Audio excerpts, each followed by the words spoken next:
Good afternoon, Pastor Marty here from the Afternoon Drive, and well, it finally happened.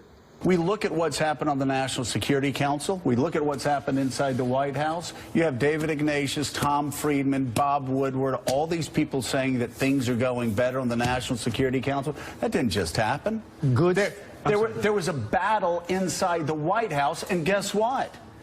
Jared and Ivanka won. It would be unreasonable to say that there are not any goods that may follow from nepotism, but it's still nepotism. Yeah. Well, as it was when my hero, my political hero, we just talked about, yeah, was appointed Attorney General for his brother. And Republicans didn't like that back then. I think if you looked at Bobby Kennedy's record, you'd say some good things came out of that. And no. Ivanka Trump and Jared. Trump to Bobby Kennedy? You don't have to be so snotty. No, I was I'm about to just say, curious. you didn't let me get it out. You don't have to be so rude. Oh, no, The fact of the matter is that they are not Bobby Kennedy, as I was about to say, but you wanted to get your cheap shot in, so you got your cheap shot in. Boom, baby! Oh, man! You talk about a body slam. Joe Scarborough just took out Mika Brzezinski. Unbelievable. Yes, the MSNBC Barbie, the least qualified news journalist and most ill-informed political analyst like ever in the history of journalism and media.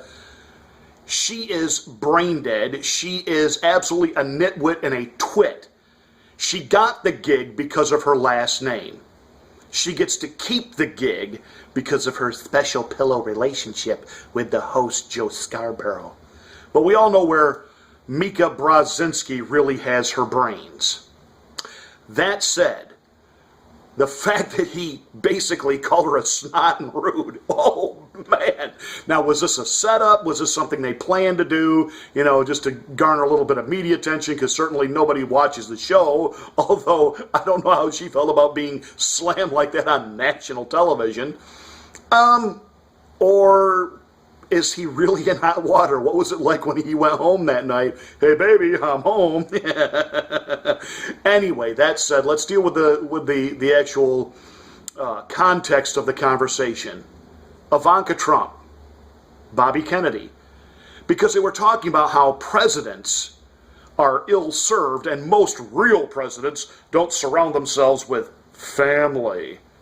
It was okay for John Kennedy to do it because Bobby Kennedy had done so many things before his appointment.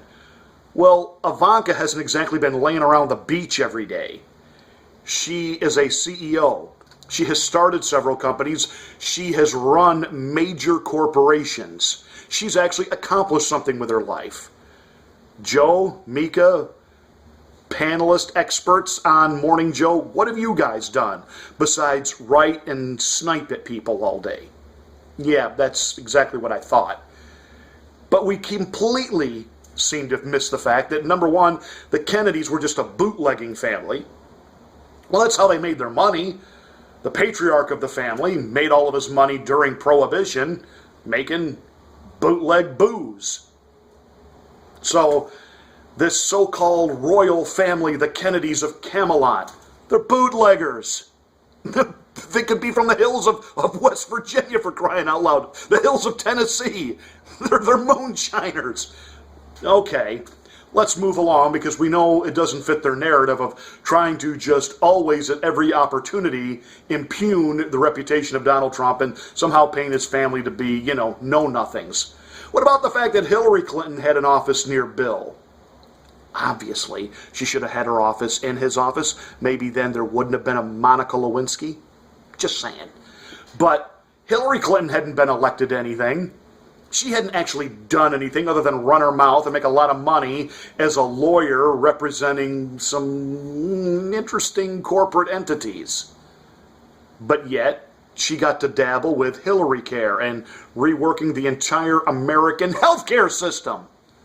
And she certainly served as an advisor to Bill. Whether or not the two of them are still romantically interested in each other, that's for the people that write those kind of books to decide. But they do advise one another, and they do listen to one another. So this idea that somehow Donald Trump has created nepotism, hogwash. This idea that the presidents haven't had a close family member serve as their advisor. If nothing else, every president has used his own wife as a trusted advisor. That's it. That's what I've got for you tonight. Thanks so much for tuning this way. Don't forget to share this video, help it go viral, subscribe, and recommend other people to catch us here on YouTube.